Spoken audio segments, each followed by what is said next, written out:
Salvatore Olinga is one of the remaining caretakers of the historical site.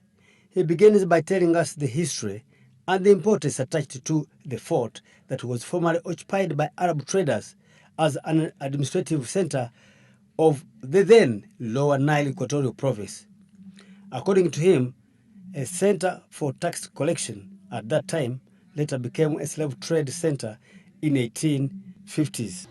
These were meant as straws because the Arabs has began taxing our natives or our grandparents to pay taxes in kind through millet grains and simsim grains. Meanwhile, they had their own measurements. Their measurements always were baskets with holes underneath. You bring in your millet or grain or simsim grains, you pour, and these things goes out from the bottom. And you are again sent for some more to come back. To the 78-year-old Olinga and son of the land, those who resisted Arab taxes were raided from their villages, detained, prostituted, and executed. Chasing people from his homestead to homesteads, trying to find out who exactly has paid or not. You are detained. Not so. That means the same thing the Arabs began it from that time. When you fail to pay that in kind, and your simsim grains or millet grains had run out, you are detained here as a prisoner. That means it had marked the beginning of the slave trade.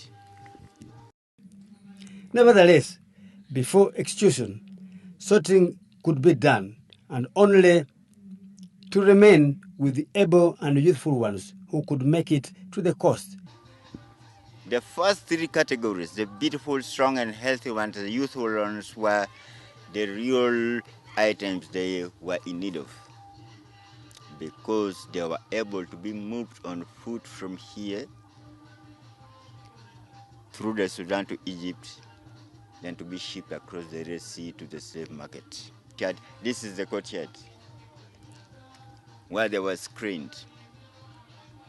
The strong, healthy, beautiful ones were sorted out, leaving the ugly, weak, and the elderly ones were also sorted out. After execution, bodies of those executed could be left and only to be eaten by wild animals. Using axes, their heads were beheaded, the heads were rolled down there. Bodies also were pushed down there.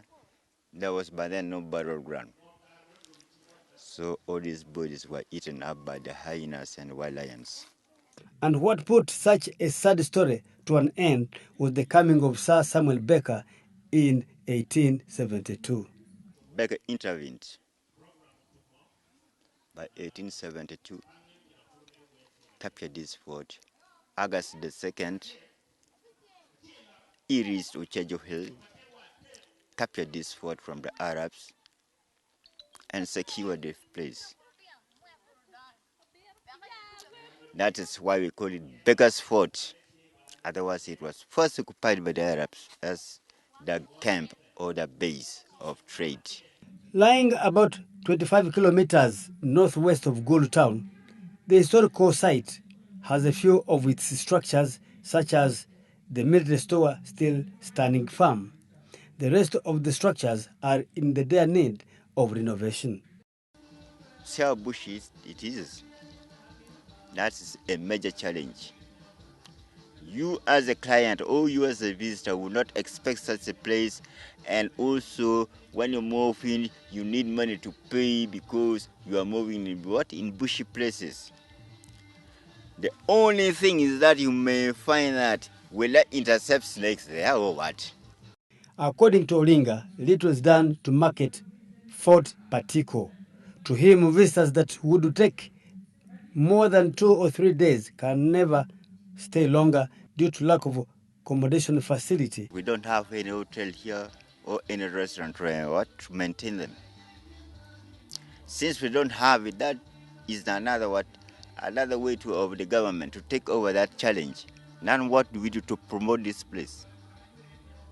Apart from the reception area renovated recently by government, the only two remaining staff of the 7 that were once here can't do much to maintain the place up to required standards, and now Patiko is only reduced to a name. Only thing I need to tell fellow Ugandans is that this fort has got to be really maintained and modified to the standard so that outside the world know exactly that when we are going to Uganda, where Baker's Fort is, we reach and find exactly if this fort really exists.